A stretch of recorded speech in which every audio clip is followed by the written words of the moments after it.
إن الحمد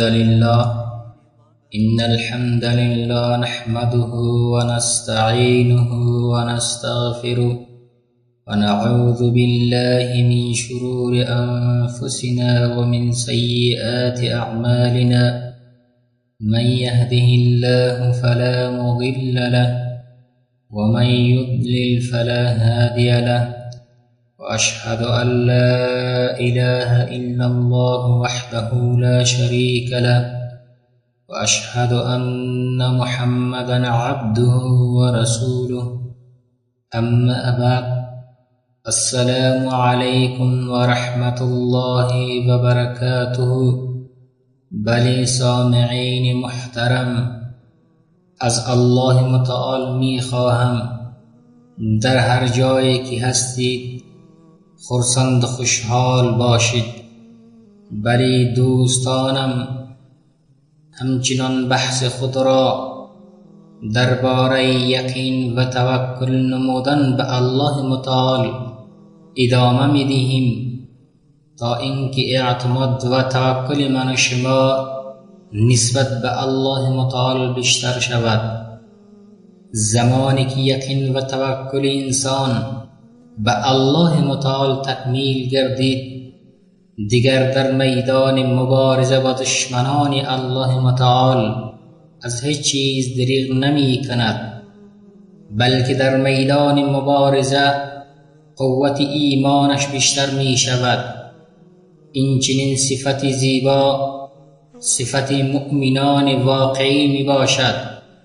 قال تعالی: ولما رأى المؤمنون الأحزاب قالوا هذا ما وعدنا الله ورسوله وصدق الله ورسوله وما زادهم إلا إيمانا وتسليما. الله متعال می فرماید آنگاه که مؤمنان لشکرهای کفر را دیدند گفتند این همان وعده است که الله متعال و پیامبر صلی الله علیه و آله و سلم به ما دادند و الله متعال و پیامبر صلی الله علیه و آله و سلم راست گفتند و این ماجرا فقط بر ایمان و فرمان برداری آنان افزود. قال تعالی: الذين قال لهم الناس إن الناس قد جمعوا لكم فاخشوهم فزادهم إيمانا وقالوا حسبنا الله ونعم الوكيل. الله متعال می فرماید همان کسانی که مردم به آنان گفتند از دشمنان بترسید که برای نبرد با شما جمع شدند، این سخن بر ایمانشان افزود و گفتند الله متعال برای ما کافی است و چه نیک کارسازی است. قال تعالی: انما المؤمنون الذين اذا ذكر الله وجلت قلوبهم واذا تليت عليهم آياته زادتهم ایمانا وعلى ربهم يتوكلون. الله متعال می فرماید مؤمنان تنها کسانی هستند که چون الله متعال یاد شود دلهایشان ترسان می گردد و هنگامی که آیاتش بر آنان تلاوت شود ایمانشان افزایش می یابد و به پروردگار خویش توکل می کنند. از صحابی بزرگوار جابر رضی الله عنه روایت است که فرمود همراه رسول الله صلی الله علیه و آله و سلم به سوی نجد به جهاد رفتم. چون ایشان از غزوه بازگشتند من هم همراه ایشان بازگشتم و به وادی رسیدند که بسیار خار داشت. چون هنگام قیلوله یعنی همان خواب نیم روز فرا رسید فنزل رسول الله صلی الله علیه و آله و سلم. رسول الله صلی الله علیه و آله و سلم به آن وادی تشریف آورده و تفرق الناس یستظلون بالشجرة.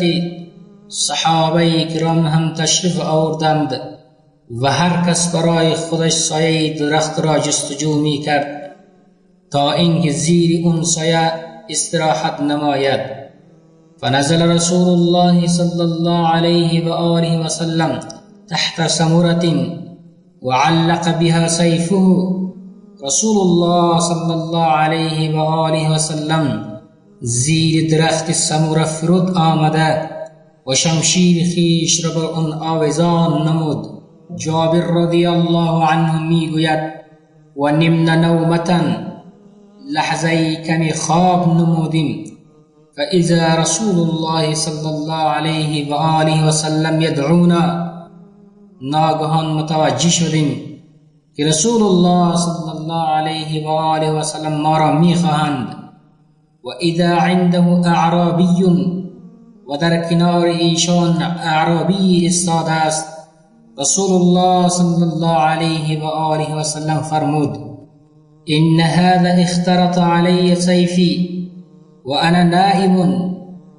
این شخص شمشیر مرا از غلاف کشیده و من خواب بودم. فاستيقظت وهو في يده سلطان، ناگهان بیدار شدم و دیدم که شمشیر برهنه در دستش قرار دارد. به من گفت من یمنعک منی، چه کسی تو را از من باز می دارد؟ قلت الله ثلاثا، یعنی 3 بار گفتم الله متعال مرا از تو باز می دارد. ولم یعاقبه و جلس. رسول الله صلی الله علیه و آله و سلم نشستند، ایشان او را توبیخ و سرزنش ننمودند. متفق علیه.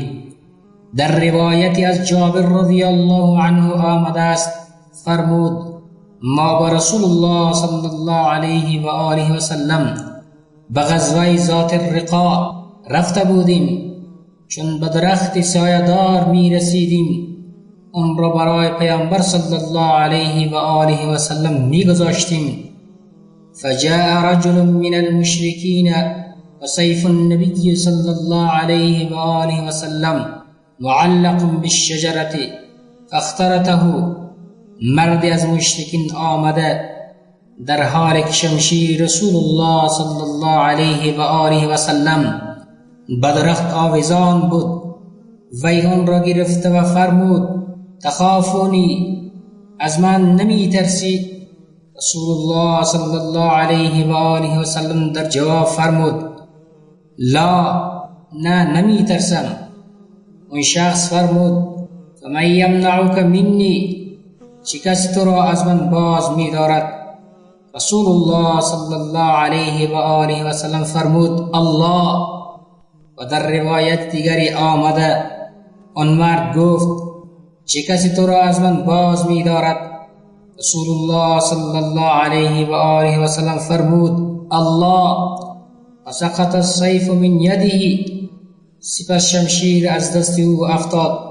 رسول الله صلی الله علیه و آله و سلم شمشیر را گرفت و فرمود من یمنعک منی، چه کسی تو را از من باز می دارد؟ آن مرد گفت شما بهترین گرنده هستید. رسول الله صلی الله علیه و آله و سلم فرمود اشهد ان لا اله الا الله و انی رسول الله. آیا شهادت میدهی که معبود بر حق جز الله متعال نیست و من فرستاده الله متعال هستم؟ اون شخص فرمود لا، نخیر، ولی با تو پیمان میکنم که با تو نجنگم، همراه کسانی که با تو بجنگن همراهی نکنم. رسول الله صلی الله علیه و آله و سلم او را رها کردند. سپس اون شخص نزد دوستانش برگشت و فرمود جئتکم من عند خیر الناس، من از نزد بهترین مردم پیش شما آمدم. از ابو بکر صدیق رضی الله عنه روایت است ایشان فرمود نظرت الى اقدام المشرکین على رؤوسنا و نحن فی الغار. من در غار متوجه پایه‌های مشرکین شدم که بالای سرمان استاده بودند. گفتم یا رسول الله صلی الله علیه و آله و سلم لو ان احدهم نظر الى قدمیه ابصرنا تحت قدمیه. اگر یکی ایشان زیر پایش را نگاه کند ما را خواهد دید. رسول الله صلی الله علیه و آله و سلم فرمود: یا ابا بکر ما ظنك باثنین الله ثالثهما. ای ابا بکر، چه فکر میکنی به دو کسی که سومشان الله متعال است؟ ولی دوستانم، از این حکایات که درباره یقین و توکل نمودن به الله متعال آمده چنین برداشت می شود زمانی که انسان هر اندازه توکل و اعتمادش بر الله متعال بیشتر باشد، به همان اندازه الله متعال این چنین انسانها را نصرت و یاری می نماید. علاوه بر این الله متعال بندگانی که به الله متعال توکل می نمایند دوست می دارد، چنانچه الله متعال می فرماید: قال تعالی: ان الله يحب المتوکلین. یقینا الله متعال کسانی که به الله متعال توکل و اعتماد می کنند دوست می دارد و همچنان کسانی که به الله متعال یقین و توکل کامل داشته باشند الله متعال ایشان را به همه چیز کافی است. بلی دوستانم، در اخیر از الله متعال می خواهم که من شما را از جمله کسانی بگرداند که در تمام کارهای دنیوی و اخروی بر رب خویش توکل و اعتماد می نمایند و همچنان من شما را از این صفت خوب و شایسته یقین و توکل نمودن به الله متعال محروم نسازد. استغفر الله لی و لکم و لسائر المسلمین استغفروه انه هو الغفور الرحیم.